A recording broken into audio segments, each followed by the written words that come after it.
Halo saudara-saudara seiman, Shalom, Tuhan Yesus memberkati.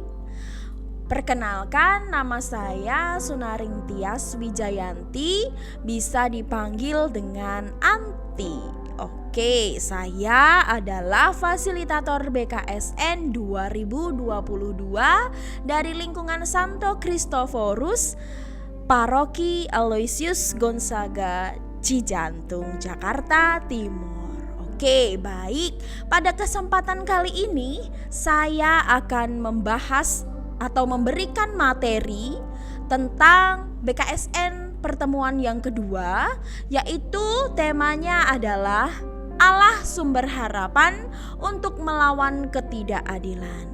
Materi ini didasari dari kitab Amos bab 5 ayat 14 sampai dengan 17. Seluruh kegiatan BKSN tahun 2022 ini dilatar belakangi oleh kondisi 2 tahun ke belakang ini, yaitu pandemi COVID-19. Semua orang mengalaminya, rakyat Indonesia mengalaminya. Kalau kita flashback ke belakang 2 tahun lalu, pada Maret 2020, kita dikejutkan oleh penemuan 2 orang warga negara Indonesia yang terpapar virus COVID-19. Di situ mulai dari hari ke hari, dari 2 orang menjadi 4, menjadi 6, 8 dan kelipatannya, sampai ratusan ribu orang terpapar virus COVID-19. Kita mulai pada waktu itu. Banyak sekali kondisi yang membuat orang-orang ini menjadi lemah. Rakyat Indonesia menjadi lemah. Awalnya hanya perkara barang kecil, barang sekecil ini membuat semua orang lemah. Kita dikejutkan oleh keberadaannya. Semua barang menjadi mahal, termasuk yang namanya masker. Kalau kita ingat pada awal-awal pandemi COVID, harga masker yang semula adalah Rp8.000 satu box, itu bisa menjadi Rp500.000, Rp600.000, bahkan yang KN95 saja bisa sampai jutaan. Saya pun mengalaminya waktu itu. Berita datang, tiba-tiba hati saya bergejolak. Saya harus mendapatkan masker di warung-warung terdekat, toko-toko terdekat, apotik-apotik terdekat. Nothing. Tidak ada sama sekali yang menjual masker. Itu baru masker. Belum lagi fasilitas kesehatan. Di mana fasilitas kesehatan pada saat itu hanya untuk yang COVID saja. Lalu bagaimana dengan orang-orang yang mempunyai penyakit di luar COVID? Saya mengambil contoh anak saya saja. Pada waktu itu, pada waktu COVID-19 ini lagi marak-maraknya, anak saya batuk, pilek, dan lain sebagainya. Yang memang sebelum pandemi COVID-19 ini, penyakit batuk, pilek, dan demam itu adalah penyakit yang wajar untuk anak-anak. Karena air dingin sedikit, batuk. Kehujanan sedikit, batuk. Ini adalah penyakit yang sebelum COVID, it's okay. Paling cuma minum obat, selesai. Nah, saat itu tidak.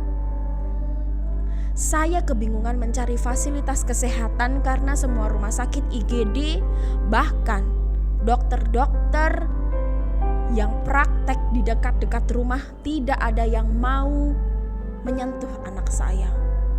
Dan hal-hal yang sudah saya sebutkan tadi menimbulkan ketidakadilan. Yang berduit akan menjadi mudah, akan lebih mudah menjalaninya. Sedangkan yang kurang mampu, itu bagaimana? Apa yang terjadi? Banyak orang yang merasa ini tidak adil. Tuhan di mana? Ketika saya lemah, Tuhan di mana? 2 tahun berlalu, pandemi COVID better, lebih baik daripada awal-awal dulu. Nah, pasca pandemi COVID ini meskipun belum selesai, tapi dalam kondisi ini ada beberapa kebaikan-kebaikan atau faktor-faktor positif yang bisa diambil dari pandemi ini. Yang pertama, perubahan pola struktur kehidupan masyarakat, di mana pada waktu dulu, pada saat dulu sebelum COVID-19, kita gak akan peduli, makan langsung makan saja, lupa yang namanya cuci tangan, kemana-mana gak pakai masker. Meskipun sekarang pandemi sudah selesai atau masih dalam better ini, kita masih kemana-mana harus pakai masker. Selain COVID, di jalan-jalan itu juga banyak debu. Kita memakai masker, itu juga banyak sekali positifnya. Selain itu, akan tumbuhnya solidaritas sesama. Orang COVID dikirim makanan, teman-temannya mengirim makanan. Saya pun merasakan waktu itu. 3 minggu saya terisolasi bersama satu rumah, anak, suami, dan ibu saya. COVID, tetangga-tetangga ngirim makanan, teman-teman kirim makanan, obat, dan lain sebagainya. Tren ini sudah ada sejak zaman dahulu, tetapi karena adanya COVID-19 ini, tren ini menjadi semakin hebat. Saling solidaritas antar sesama masyarakat. Kemudian yang ketiga, menumbuhkan harapan hidup baru. Kepada siapa saya ini menggantungkan harapan selain kepada Tuhan? Dari yang kurang dekat dengan Tuhan, kita semakin didekatkan. Apalagi yang sudah mengalami COVID. Ketika saya sakit COVID bersama keluarga, wah, ini kalau saya lewat bagaimana ini? Kalau saya sampai meninggal bagaimana? Apa yang terjadi? Saya menjadi lebih dekat kepada Tuhan. Berdoa menjadi lebih intens, meskipun saya berdoa hanya meminta. Karena Tuhan pernah bersabda, mintalah maka kamu akan mendapatkannya. Minta, jauhkan saya dari COVID, sembuhkan saya dari COVID, kuatkan saya dari kondisi seperti ini.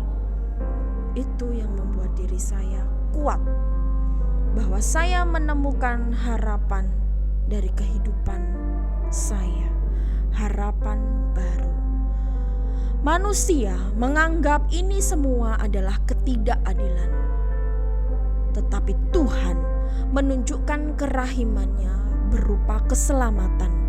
Keselamatan sampai kita ada di sini saat ini. Teman-teman mendengarkan, melihat saya sampai detik ini. Kita semua sudah diberikan keselamatan oleh Tuhan. Ayat kitab suci yang akan menjadi dasar pertemuan BKSN yang kedua ini adalah Amos 5 ayat 14 sampai dengan 17. Carilah yang baik dan janganlah yang jahat, supaya kamu hidup. Dengan demikian Tuhan Allah semesta alam akan menyertai kamu seperti yang kamu katakan. Bencilah yang jahat dan cintailah yang baik, dan tegakkanlah keadilan di pintu gerbang. Mungkin Tuhan Allah semesta alam akan mengasihani sisa-sisa keturunan Yusuf. Sesungguhnya Beginilah firman Tuhan, Allah semesta alam, Tuhanku. Di segala tanah lapang akan ada ratapan, dan di segala lorong orang akan berkata, wahai, wahai. Petani dipanggil untuk berkabung, dan orang-orang yang pandai meratap untuk mengadakan ratapan. Dan di segala kebun anggur akan ada ratapan apabila aku berjalan di tengah-tengahmu. Firman Tuhan. Dari bacaan tadi ada ayat 14 yang berbunyi, carilah yang baik dan jangan yang jahat supaya kamu hidup. Dengan demikian Tuhan Allah semesta alam akan menyertai kamu seperti yang kamu katakan. Kata carilah adalah bentuk imperatif atau kata perintah dari verba mencari. Ayat 4 sampai dengan 6 pada waktu pertemuan BKSN yang pertama menjelaskan tentang carilah Tuhan. Sedangkan ayat 14 di pertemuan BKSN ini mengedepankan carilah yang baik. Tuhan adalah yang baik. Carilah Tuhan adalah relasi kita secara vertikal dengan Tuhan. Tetapi carilah yang baik adalah relasi horizontal kita terhadap sesama. Jadi carilah Tuhan sama halnya dengan carilah yang baik. Ketika hal baik itu dihidupi bersama-sama, maka kegembiraan akan hidup dalam kebersamaan itu. Karena berharga dan bernilai ini, kita harus menjadikan hal yang baik menjadi hal yang takkan terpisahkan dari kehidupan sehari-hari. Dengan demikian, mencari kebaikan berarti menghidupi kebaikan sambil terus-menerus memperbaharui diri agar menemukan kebaikan yang sejati, yaitu Tuhan. Bagi Amos, mencari kebaikan akan membuat orang Israel hidup dan disertai Tuhan dalam perjalanan mereka. Ayat 15 mengatakan bahwa bencilah yang jahat dan cintailah yang baik, dan tegakkanlah keadilan di pintu gerbang. Mungkin Tuhan, Allah semesta alam, akan mengasihani sisa-sisa keturunan Yusuf. Kata bencilah ini merupakan imperatif atau kata perintah dari verba membenci. Membenci merupakan penolakan terhadap orang atau suatu hal agar relasi dengannya tidak terbangun. Kemudian benci adalah menciptakan dan memisahkan jarak. Kemudian cinta adalah mendekatkan dan menyatukan. Ini adalah dua hal yang sangat bertolak belakang. Orang yang mencari, mencintai, dan menghidupi yang jahat tidak akan mendapatkan kehidupan di hadapan Tuhan. Orang ini juga pasti dibenci dan tidak akan mendapatkan relasi sosial. Tegakkanlah keadilan di pintu gerbang. Itu artinya adalah mempraktekkan semua hal yang adil di semua kasus. Pintu gerbang kota menurut Rut 4 ayat 11 menyimbolkan supaya kasus diketahui orang banyak dan terang benderang atau transparan. Keadilan akan berjalan jika seseorang mencari dan mempraktekkan yang baik dan membenci yang jahat. Jika kebaikan dilakukan, akan timbul keadilan. Kemudian hidup akan disertai Allah. Namun ketika kejahatan dilakukan atau dihidupi, akan timbul ketidakadilan dan akan menimbulkan ratapan atau perkabungan. Demikianlah sedikit materi dan renungan dari saya. Sampai ketemu lagi di BKSN selanjutnya. Terima kasih, Tuhan Yesus memberkati. Dah.